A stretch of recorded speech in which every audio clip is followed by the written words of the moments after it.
I started this festival 30 years ago. I was on the first one. I enjoy coming to this festival in Ascona so much. For one thing, it's a beautiful place here in Ascona, Lago Maggiore, and just if you sit on one of the benches along the piazza and gaze off at the landscape, it puts you in a magical place. Not to mention the fact that I get to rendezvous with all of my favorite musicians, and one sitting right next to me here, he'll talk to you in a minute, but we have a lot of friends and fans that we've acquired over the years of coming back here. I know this is the 30th anniversary of the festival, but my first visit was in 1996, and I came back each year thereafter until 2007. So I haven't been here in 7 years, and it feels really good to be back here at the festival now. It's great to be at this festival. This festival used to be in Lugano, and I played the last year there, and I played the first year here. And this is just a wonderful spot. Nicholas is doing such a great job with this festival, and being here with all these great musicians and paying tribute to the greatest of all, the great Louis Armstrong, it's so gratifying, and it's so exciting, and just so exciting to play with all our peers, guys we've influenced, and we've all influenced each other and been playing together for 40, 45 years. It's just really exciting. Yeah, I'm having a great time. Mm-hmm. Louis Armstrong was my first and foremost mentor.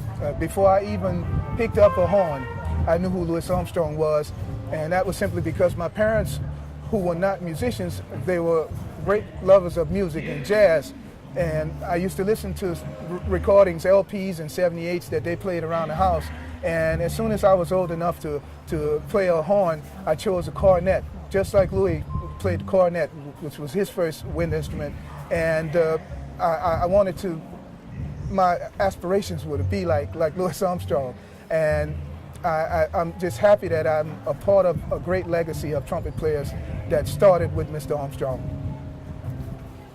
He's just the greatest. He influenced everybody after him. If you don't think you owe Louis Armstrong something, you're mistaken. I don't care how hip you are, too hip for the room or whatever, you owe something to Louis Armstrong, because he paved the way, not only on the trumpet, saxophones, he changed the way music was thought of, especially jazz. And with his personality and all of the things that he overcame, in the time he overcame it, it's just, we owe him so much, not only musically, but we owe him so much respect. This is a very special occasion, and for us, we have mutual admiration for each other. I think if we didn't have that sort of admiration for each other, we wouldn't be able to get up on the bandstand and have such a nice harmony, not only musically but spiritually, when we get to play together. And me and Wendell, we go back some years, and we have opportunities to do this in a brass band setting, but it's very rare that we get to come together with two trumpets, or even as we have 5 trumpets here and a trombone player on the front line, playing collective improvisation and doing songs that we do together, normally within another context, and with a great rhythm section with Gerald French and Rosanna Portiello and Carrie Lewis. So we're looking forward to a swinging evening.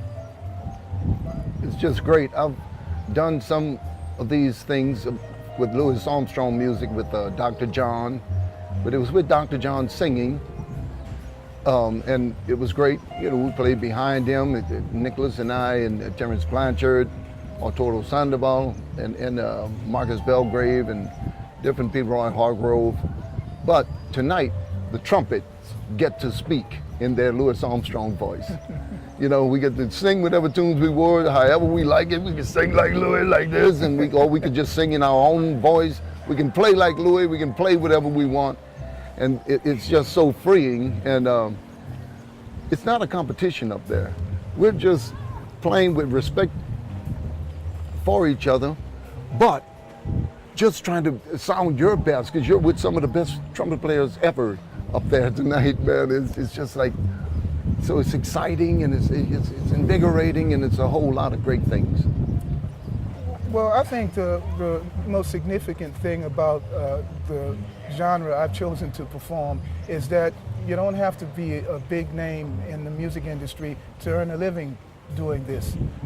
You know, I mean, we're well known, I think more well known within the professional, the jazz circles and you know, our contemporaries and musicians. And of course we have fans and then within the critical realm as well, we're known in that sense, but it's not like, we're not like Bon Jovi or the Rolling Stones or something like that, you know, where that type of music, you know, if you're going to be a rock star, you have to, in order to really make a living at it, as this man who's sitting next to me, he and I have done this solely for our living.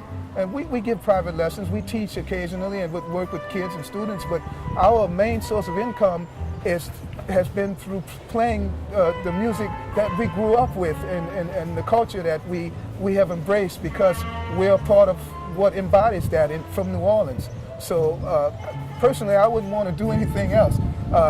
And not that we can't perform within other genres, which we have done that too, but there's a special spirit about swing, jazz that makes us complete as musicians, and it's challenging. It's more challenging to us than playing pop music, and we get to travel all over the world bringing joy to people who love this music. Like at this place, the people who are going to come here tonight are true jazz fans. Every year that I've been here to Ascona, I've made new fans, and the old fans keep coming back, and when we haven't been here, they're looking for us. Where they are, when they're coming back. Playing traditional jazz, and I always like to say that we play, and the Wendell does too, we play traditional jazz with a 21st century flavor. That's a great way to put it. That's a really wonderful way to put it, because, you know, we love this music quite naturally and respect it. So we want to play at a high quality. You know, I mean, I grew up, you know, for many years playing in the Preservation Hall Band. I did that 23 years. And it was a very, very traditional way, but I still studied Clifford Brown and Freddie Hubbard and all of those guys. I didn't want to be 85 when I was 20, you know? I'll be that when I'm 85. And I didn't want to play like I was 85 when I was 20. So, you know, so what we've encompassed and what we've listened to, learned, studied, and all of this kind of stuff, the end result is that. And some purists who think it should be played like the 85-year-old man, you know, and this kind of stuff. And it's not to put it down, it's just like there's room for that also. But we have to take this where we have to take it. And Nicholas coming behind us, he's going to take it where he's going to take it. And hopefully some guys coming behind him are going to take it, and the quality keeps getting better, hopefully. You know, instead of repeating history that was made in the 1920s, we choose to go on with this music, and with some modern flair, of course. That's who we are. You know, I mean, I can't be an 85-year-old guy, not yet. No, indeed. Soon, though. And you know, and I think what makes the difference between the way we interpret the music and the way the music was interpreted by our predecessors who were growing up in the early 1900s is that we were fortunate to be born in a time period where there were other genres of music that we absorbed listening to. So we have whatever you take into your ears, eventually as a musician, it comes out in your music and in the way you express yourself rhythmically, harmonically, melodically.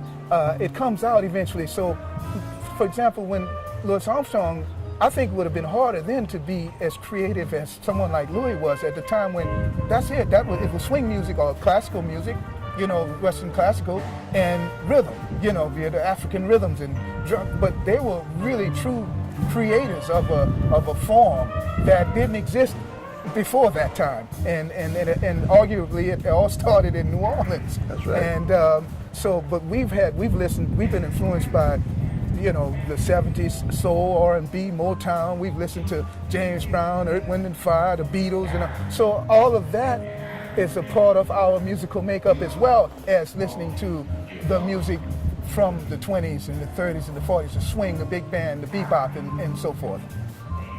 Another thing, those guys that played in the 20s, they had their version of that music. we have our version of that music, and it's because of all the other things that we've done that it comes out that way. But one thing we want to maintain is the feeling of the music. You know, I mean, you want to keep a dance feel, you want to keep a swing feel, you want to keep all that going as high quality as you can. Ascona, it's good to be back here again. I consider this place to be my second home away from New Orleans. And definitely it's a lot cooler here than it is in New Orleans right now, so it's welcome. It's great to be back here. And to be back here under these circumstances with all these great guys, man, it's really great to be back here, and thank you for the invite, and hope to see you soon again. Thank you. Thank you.